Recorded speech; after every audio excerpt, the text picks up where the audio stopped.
Hello, chào anh em nhé. Như vậy là công trình sửa chữa cải tạo nâng cấp từ nhà cấp 4 lên nhà một trệt một lầu sàn đúc giả. Thì như vậy là công trình đến giai đoạn xây vách ngăn rồi. Như vậy là ở phía trên ấy, là xây tường và lợp tôn ấy, là mình đang tiến hành đến cái phần thả sơ gồ rồi anh mọi người nhé. Còn bây giờ là cái phần dưới là bắt đầu cùng đồng thời tiến hành luôn ấy, là cái xây vách ngăn. Ở đây ấy, là các bạn nhìn thấy cái tường xung quanh ấy, là cái tường còn sử dụng được ấy, cho nên là tận dụng lại. Còn cái tường mà anh em đang xây là phải xây mới để là ngăn cái vách để giữa phòng khách ấy, và phòng ngủ phía sau ấy.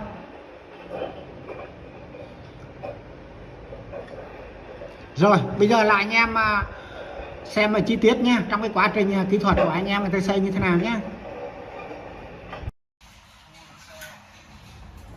Lên dương lấy xe bảo tôi bác cho các cháu về. Anh cái xe của anh chị ra có 3 triệu, anh nên nó phạt anh 4,5 triệu 7 triệu thì bỏ mẹ xe khác em cũng được. Đến mức như vậy.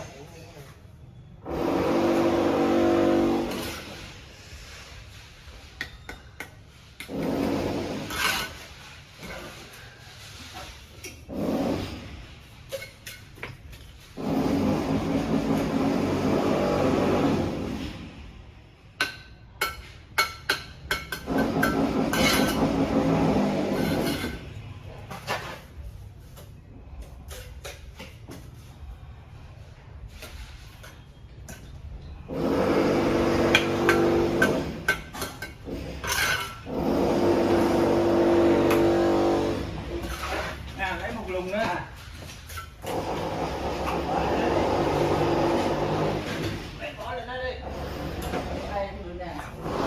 Lại lấy luôn thùng này.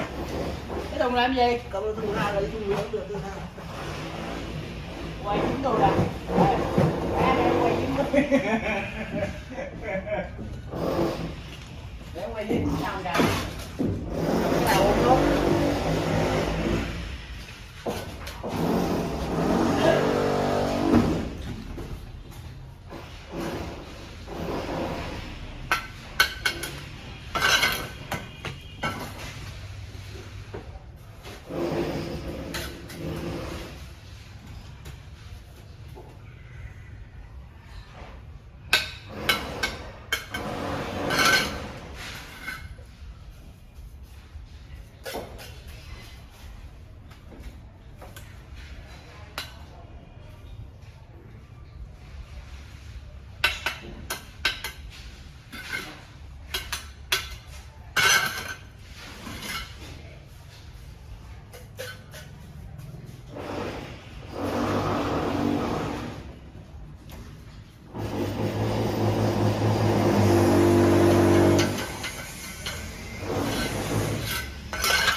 búa gì kệ đi.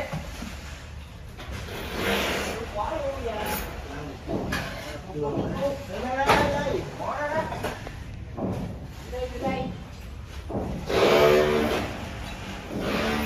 Đục tường đục gì?